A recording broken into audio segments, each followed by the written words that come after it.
जय हिंद सभी को। आज हम सीखेंगे कि इस तरीके की रासायनिक अभिक्रियाएं जो होती हैं उनको हम लोग किस तरीके से पूरा कर सकते हैं, अर्थात रासायनिक अभिक्रिया जो होती है वो किस तरीके से करी जाती है और उसका क्या कंसेप्ट होता है, सारी चीज़ें जानने वाले हैं।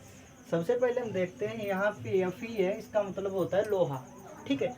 और H2O का मतलब होता है पानी। लोहे की अभिक्रिया जब पानी के साथ कराते हैं तो कौन सी चीज़ होती है और रासायनिक अभिक्रिया होती है, इसे किस तरीके से संतुलित किया जाता है, ठीक है। तो हम लोग सीखेंगे रासायनिक अभिक्रिया को के संतुलित करना, रासायनिक अभिक्रिया को संतुलित करना। तो कैसे हम लोग इसे संतुलित करते हैं, क्या इसका कंसेप्ट होता है। जैसे कि हम लोग कोई लोहा लेके आए, लोहे की कोई औजार, और उसको पानी के संपर्क में रख दिया तो उसके साथ कौन सी अभिक्रिया संपन्न होने वाली है।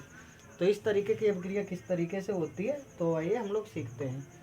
तो देखते हैं सबसे पहले इधर जो हमारे पास दे रखा होता है, एक इधर का मटेरियल होता है और इधर का जो होता है इसे हम लोग अभिकारक कहते हैं। क्या कहते हैं?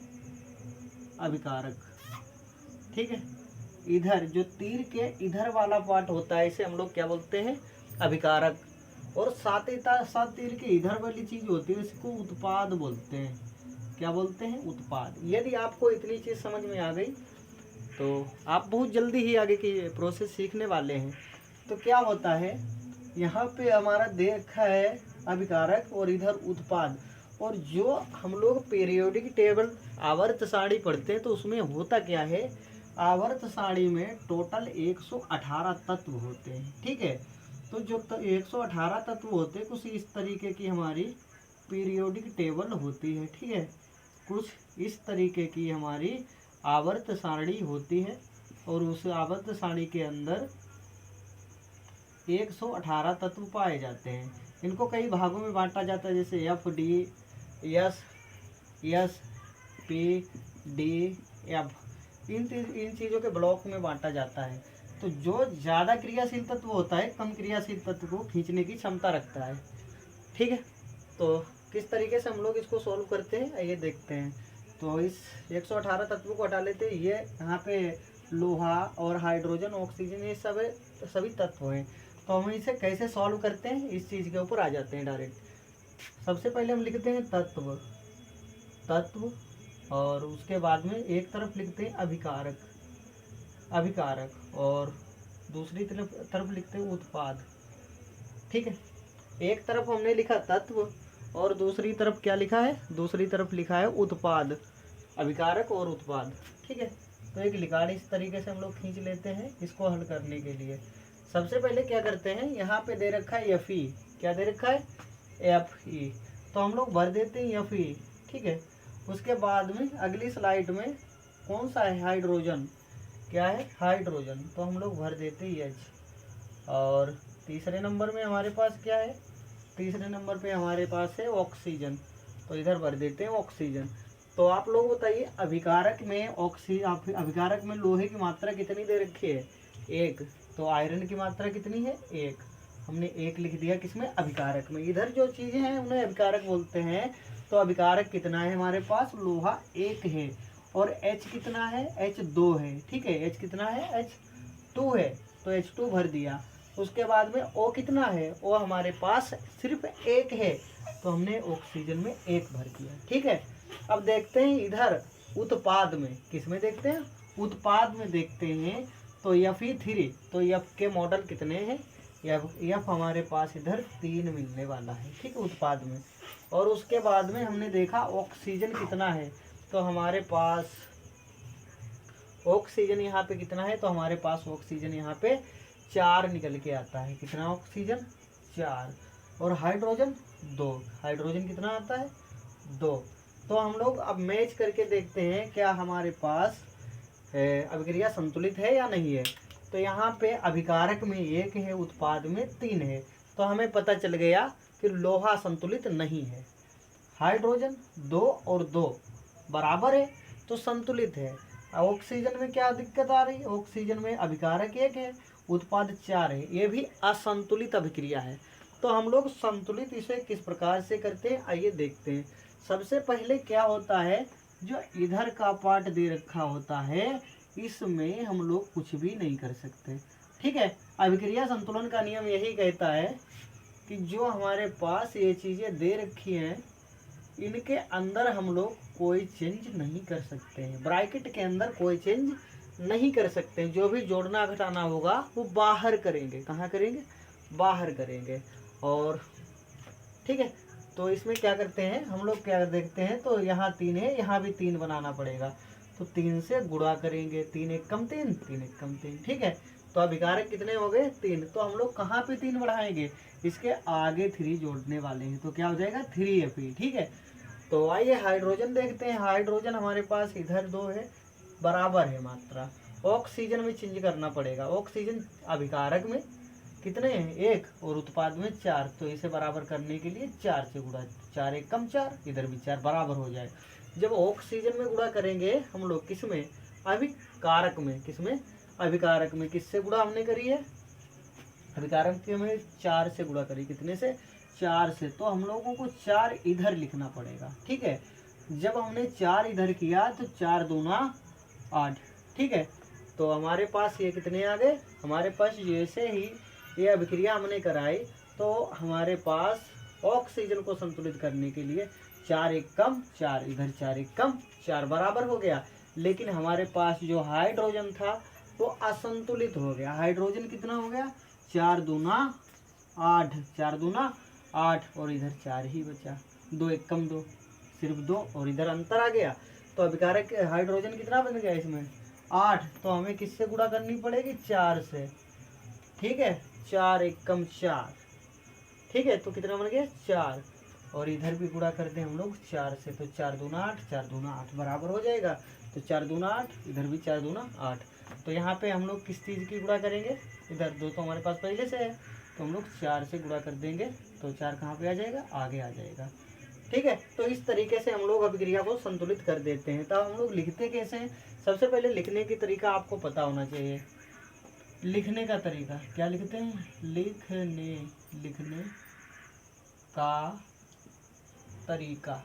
लिखने का तरीका क्या होता है? लिखने का तरीका, जहाँ पे आपको यस लगा है, यस का मतलब होता है सॉलिड। सॉलिड, सॉलिड को हिंदी में ठोस कहते हैं। क्या कहते हैं? ठोस। और इसी प्रकार से एक आता है लिक्विड। लिक्विड को हम लोग लिक्विड को क्या कहते हैं? द्रव कहते हैं। लिक्विड को द्रव। और उसी के साथ साथ जी का सिंबल आ जाता है, जी को हम लोग गैस कहते हैं। गैस, हिंदी में भी गैस कहते हैं। और AQ, एक वाक्य आता है AQ। AQ का मतलब होता है एक्वियस। AQUEOUS। एक्वियस का मतलब होता है जलीय विलयन। क्या होता है? जलीय विलयन। जलीय विलयन होता है। तो हम लोग इसको लिखते कैसे हैं? लिखने का तरीका क्या होता है? सबसे पहले जब हम लोग देखते हैं तो लोहा ठोस होता है। जब लोहा ठोस होता है तब हम लोग लिखते हैं 3Fe, और क्या लिखते हैं? S, 3FeS। उसके बाद में प्लस, उसके बाद में क्या करते हैं? 4H2O। क्या? 4H2O। उसके बाद में जो हमारे पास, ये तो ठोस हो गया, और इधर की अभिक्रिया कैसी होती है? ये लिक्विड होती है। पानी कैसा होता है? जलीय द्रव्य होता है। तो L का सिंबल लगा दिया जाता है। ठीक है, तो आ गया एरो। उसके बाद में Fe3O4। क्या होता है? Fe3O4। जो हमारे पास लोहे से बनी कोई चीज़ होती है, चाहे उसमें जंगाल लगे या मोर्चा खाए, लेकिन वो ठोस ही रहती है। कौन सी रहती है? ठोस। तो सॉलिड, यस का पार्ट लग जाता है। उसके बाद में 4H2। ठीक है, तो 4H2 क्या है? हाइड्रोजन सदैव गैस होती है, और गैस सदैव उड़ती है, तो जी का सिंबल लग जाता है। तो इस प्रकार से हमारी रासायनिक अभिक्रिया को सही तरीके से, सही ढंग से लिखा जाता है। तो आई होप इतनी जानकारी आपको समझ में आई हो। तो आगे चलते हैं। इसको मिटाने के बाद अगली अभिक्रिया देखते हैं। नेक्स्ट अभिक्रिया किस प्रकार से होने वाली है। तो हम लोग इसको मिटाते हैं, इसको मिटाते हैं। ठीक है, तो अब मिटाने के बाद हम लोग कुछ नई चीज़ें जानने वाले हैं। इसको मिटा देते हैं, अगली अभिक्रिया हम लोग संपन्न करवाते हैं। तो किस तरीके से, आइए देखते हैं। अगली हमारे पास अभिक्रिया आती है ZN। क्या आती है? Zn, उसके बाद में क्या है Zn plus H2SO4 plus H2SO4 की अभिक्रिया, मतलब Zn की अभिक्रिया H2SO4 के साथ करवाई जाती है। तो Zn तो मिलता क्या है Zn, उसके बाद में SO4 प्लस उसके बाद में क्या होता है H2। ये हमारे पास क्या होता है जिंक सल्फ्यूरिक अम्ल, क्या होता है जिंक सल्फ्यूरिक अम्ल, ठीक है। उसके साथ में जिंक सल्फेट बनाता है। क्या हमारे पास ये सभी चीज़ें बराबर है? तो हम लोग देखते हैं, सबसे पहले देखते हैं Zn, क्या देखते हैं Zn, उसके बाद में क्या आता है H, उसके बाद में क्या आता है S, उसके बाद में क्या आता है O। तो इतनी चीज़ें हमें दे रखी हैं। तो जिंक अभिकारक में कितना दे रखा है 1, उसके बाद में H कितना दे रखा है 2, उसके बाद में S कितना दे रखा है 1, और उसके बाद में O कितना दे रखा है 4, 4। तो अभिकारक हो गया ना। उत्पाद में देखते हैं जिंक कितना दे रखा है 1, और S कितना दे रखा है S कहाँ गए भाई, S 1 दे रखा है। उसके बाद में O कितना दे रखा है 4, और H कितना दे रखा है 2। तो हमें लगता है कि यह रासायनिक अभिक्रिया जो हमारी है बिल्कुल बनी हुई है, इसमें कुछ चेंज करने की ज़रूरत नहीं है। तो ये बराबर हो गई, इसे बराबर कर दिया, इसे बराबर कर दिया, इसे बराबर कर दिया। तो ये अभिक्रिया हमारी बिल्कुल तो सही तरीके से बनी है, फिट फाट है, तो इसको चेंज करने की ज़रूरत नहीं है। तो इसको भी हम लोग मिटा देते हैं, ठीक है। तो देखते हैं आगे किस तरीके से अन्य प्रकार की अभिक्रियाएँ होती है वो कैसे कंप्लीट करवाई जाती हैं, ठीक है। तो देखते हैं आगे किस तरीके से हमारी रासायनिक अभिक्रियाएं होती है। जैसे हमने ले लिया, तो हम लोग मैग्नीशियम Mg, और उसके बाद में क्या लेते हैं MgO2। Mg की अभिक्रिया O2 के साथ करवाते हैं, तब हमें क्या मिलता है MgO। क्या हमारे पास ये संतुलित अभिक्रिया है या नहीं है, उसी तरीके से हम लोग चेक करते हैं। तो क्या करते हैं, सबसे पहले हम लोग देखते हैं Mg, क्या इधर लेते हैं तत्व, और इधर लेते हैं अभिकारक, और इधर लेते हैं उत्पाद लेते हैं, ठीक है। तो देखते हैं हमारे पास अभिक्रिया संपन्न है, पूरी तरीके से सही है या सही नहीं है, ठीक है। तो क्या करते हैं, हमारे पास दे रखा है तत्व Mg दे रखा है, ऑक्सीजन दे रखा है, बस 2 ही तो चीज़ें हैं। Mg कितना है 1 है, O कितना है O2 है। उसके बाद में हम देखते हैं इधर अभिकारक में क्या है, उत्पाद में क्या है M 1 है, Mg कितना है 1 है, और O भी 1 है। इसका मतलब हमारे पास जो अभिक्रिया दे रखी है संतुलित अभिक्रिया नहीं है। ये अभिक्रिया किस तरीके से अभिक्रिया है, असंतुलित है। तो इसको संतुलित कैसे हम लोग करते हैं, यहाँ पे ऑक्सीजन 2 है तो इधर भी हमें 2 बनाना पड़ेगा, तो 2 की गुणा कर देते हैं किसमें, उत्पाद में, किसमें, उत्पाद में। और आपको पता होना चाहिए, हमें कोई भी अभिक्रिया संपन्न कराने के लिए इस पार्ट में कोई चेंज नहीं करना होता है। जो भी चेंज करेंगे ब्रैकेट के बाहर करेंगे, ठीक है। तो हम कहाँ पे चेंज कर सकते हैं, यहाँ ज़्यादा इधर कम है तो इधर 2 से गुणा करेंगे। जैसे हम लोग इधर 2 से गुणा करें तो सब हो गया, तो क्या हो गया Mg2 हो गया, उत्पाद क्या हो गया Mg, 2 1 कम 2, और ऑक्सीजन 2, तो ऑक्सीजन बराबर हो गई, Mg असंतुलित हो गई।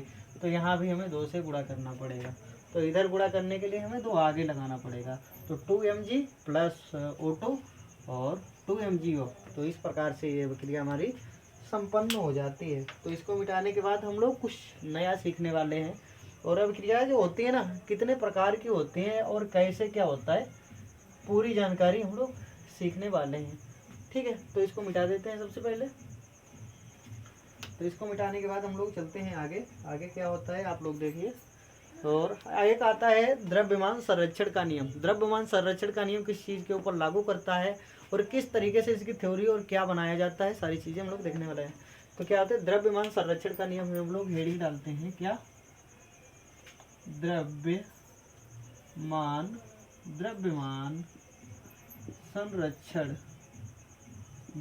संरक्षण का नियम।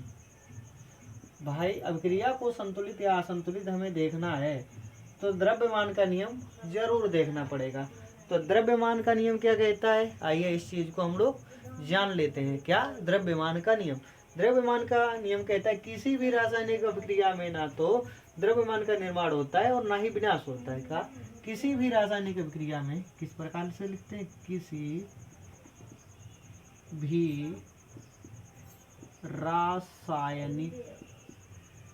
भी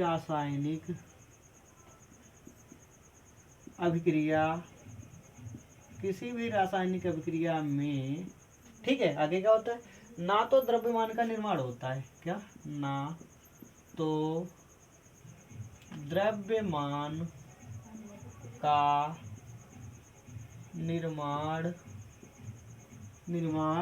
होता है, ना तो द्रव्यमान का निर्माण होता है, ठीक है। और आगे क्या करते हैं, और ना ही विनाश होता है, क्या करते हैं, और ना ही विनाश होता है। तो इसका मतलब क्या निकल के आता है, हमारे पास रासायनिक अभिक्रिया में द्रव्यमान का निर्माण ना तो निर्माण होता है ना तो विनाश होता, कुछ भी नहीं होता। तो हमारे पास निष्कर्ष क्या निकलता है, आइए हम लोग निष्कर्ष देखते हैं। तो निष्कर्ष क्या आता है, निष्कर्ष, तो भाई हमारे पास निष्कर्ष क्या निकल के आया था, ना तो द्रव्यमान का निर्माण होगा ना विनाश होगा। तो निष्कर्ष क्या निकालेंगे, रासायनिक अभिक्रिया के पहले क्या लिखते हैं, रासायनिक अभिक्रिया के पहले उसके बाद में, जिसे हम लोग अभिकारक कहते हैं, क्या कहते हैं, अभिकारक, ठीक है, अभिकारक, एवं उसके बाद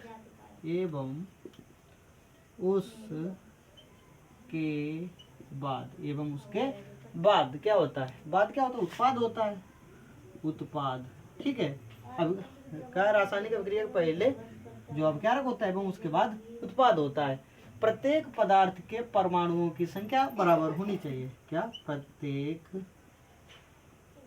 प्रत्येक पदार्थ के परमाणुओं की संख्या जो होनी चाहिए, कैसी होनी चाहिए, कि संख्या बराबर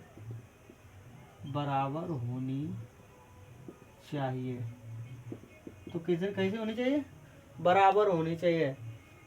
तो आइए हम लोग देखते हैं, ये तो द्रव्यमान संरक्षण का नियम कहता है, ना तो किसी अभिक्रिया के किसी चीज का विनाश होता है और ना ही इसका निर्माण होता है, ठीक है। तो इस तरीके से आती है, मतलब ना तो कुछ चीज घटेगी ना बढ़ेगी, बराबर रहनी चाहिए, जैसा कि हमने अभी बराबर करके देखा है, ठीक है।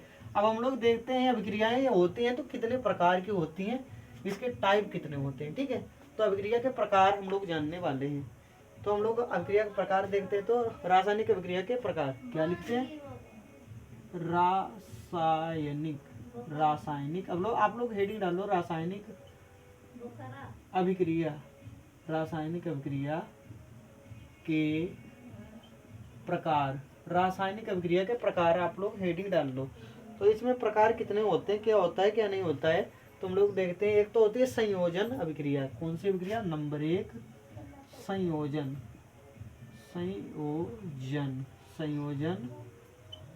अभिक्रिया। एक तो होती है कौन सी अभिक्रिया, संयोजन अभिक्रिया। संयोजन अभिक्रिया में क्या होता है, इस अभिक्रिया में दो से अधिक अभिकारक मिलकर एकल उत्पाद बनाते हैं। कैसे लिखते हैं हम लोग, जैसे कि ए और प्लस बी, ए प्लस बी मिलकर कोई एक सी बनाते हैं। ए प्लस बी, दो या दो से ज्यादा अभिकारक मिलकर एक क्या बनाते हैं, एकल उत्पाद बनाते हैं। तो उसे संयोजन अभिक्रिया कहते हैं। हम लोग इसकी परिभाषा कैसे लिखते हैं, इस अभिक्रिया में क्या लिखते हैं, इस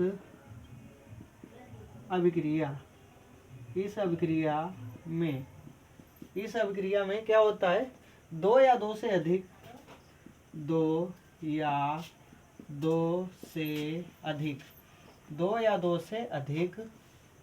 क्या करते हैं, दो या दो से अधिक अभिकारक मिलकर, क्या मिलकर, अभिकारक क्या होता है, जो इधर वाला पार्ट होता है अभिकारक, इधर वाला उत्पाद। तो क्या करते हैं, इस अभिक्रिया में दो या दो से अधिक अभिकारक मिलकर एकल, क्या लिखते हैं, एकल मतलब एक, एकल उत्पाद बनाते हैं, एकल उत्पाद बनाते हैं, ठीक है, संयोजन अभिक्रिया कहलाती है। ठीक है, कैसे होती है, कोई उदाहरण हमें बताओ। तो A प्लस बी मिलकर C बनाते हैं, इसे संयोजन अभिक्रिया कहते हैं। ये अभिक्रिया का कोई एग्जाम्पल लो। बिल्कुल, कौन सा एग्जाम्पल होता है हमारे पास, जैसे कि हमारे पास कार्बन होता है, कार्बन, ठीक है, कार्बन की अभिक्रिया हम लोग किससे कराते हैं, ऑक्सीजन के साथ कराते हैं, O2 के साथ। तो कार्बन के साथ तो ठोस अवस्था में होता है, और ऑक्सीजन कैसी होती है, गैसीय अवस्था में होती है। तो कार्बन की अभिक्रिया जब ऑक्सीजन के साथ कराते हैं तो कौन सी चीज बनती है, तो बनती है CO2। और CO2 क्या होती है, गैस होती है, जहरीली गैस होती है। ये संयोजन अभिक्रिया का उदाहरण है। तब आपको यहाँ पे एक और दो चीज मिलकर एक नई चीज बनाते हैं। बैलेंस बराबर रहना चाहिए, इधर भी C एक है, इधर भी C एक O2 है, तो यहाँ भी O2, यहाँ पे गैस लिखा है, ये गैस, ये ठोस सॉलिड। ठीक है, तो कोई और एग्जाम्पल हम लोग एक देख लेते हैं। एक और हमारे पास एग्जाम्पल्स है, जैसे हम लोग देखते हैं हाइड्रोजन और ऑक्सीजन मिलकर जल का निर्माण करते हैं। कैसे, hydrogen H2 plus O, H2 plus O2, H2 plus O2 मिलकर तो क्या बनाते हैं, पानी बनाते हैं। क्या बनाते हैं, H2O। यहाँ पे अभिक्रिया संतुलित है, H2 हाइड्रोजन के 2 अणु, ऑक्सीजन के 2 अणु, इधर हाइड्रोजन के 2 अणु है लेकिन ऑक्सीजन का 1 है, तो हमें असंतुलित है, तो इधर संतुलित करना पड़ेगा।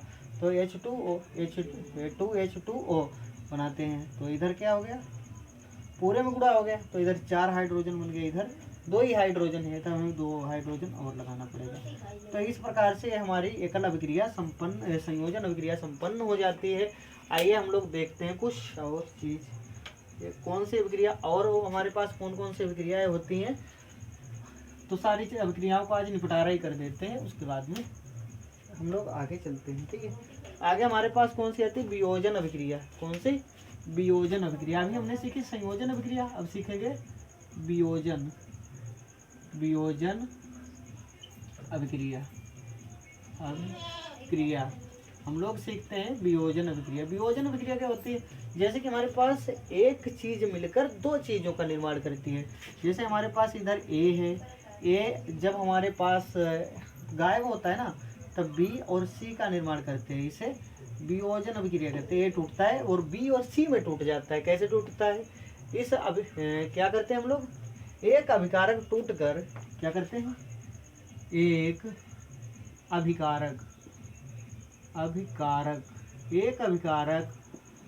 टूट कर 2 या 2 से अधिक, क्या 2 या 2 से अधिक उत्पाद में बदल जाए। क्या, उत्पाद में बदल जाए तो क्या होगा भाई, एक अभिकारक टूटकर 2 या 2 से अधिक उत्पादों में टूटकर बदल जाए तो उसे वियोजन अभिक्रिया कहते हैं। तो उसे वियोजन अभिक्रिया कहते हैं। वियोजन अभिक्रिया किसे कहते हैं, जब कोई एक अभिकारक 2 या 2 से अधिक उत्पादों में टूट जाता है, वियोजन अभिक्रिया कहलाती है। ये वियोजन अभिक्रिया जो होती है वो कितने प्रकार की होती है, उसके भी कई प्रकार होते हैं। एक होते हैं नंबर 1 उष्मीय वियोजन। क्या, उष्मीय, क्या लिख रहा है, उत्पाद लिख रहा है, क्या लिखते हैं, उष्मीय वियोजन। एक तो होती है उष्मीय वियोजन, दूसरे नंबर की हमारे पास आती है विद्युत वियोजन।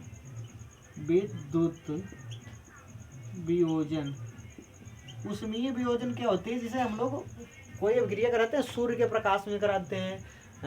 तो आपने बायोलॉजी में तो पढ़े होगा सूर्य के प्रकाश में किस तरीके से अभिक्रिया होती है।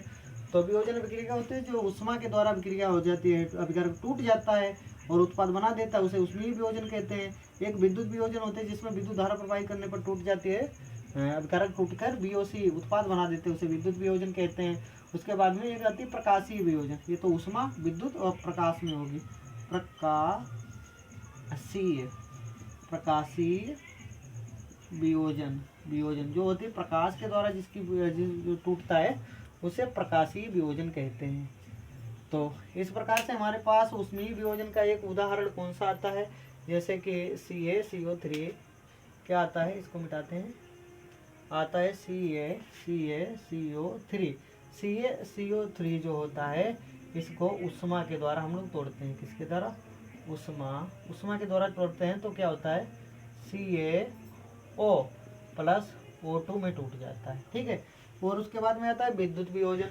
विद्युत वियोजन क्या होता है, जैसे 2H2O क्या होता है 2H2O, ठीक है, इसको हमने तोड़ा, ठीक है, विद्युत धारा प्रवाहित करके, तो किसमें टूटेगा 2H2 प्लस O2 गैस निकाल देगा, ठीक है। तो इस तरीके से हमारे प्रकाशीय वियोजन के एक उदाहरण होता है। तो देखते हैं किस तरीके से। और आज की क्लास के लिए बस इतना ही, मिलते हैं अगली क्लास में, तब तक के लिए bye, take care and love you all. आपको क्लास पसंद आए तो लाइक से सब्सक्राइब जरूर करें।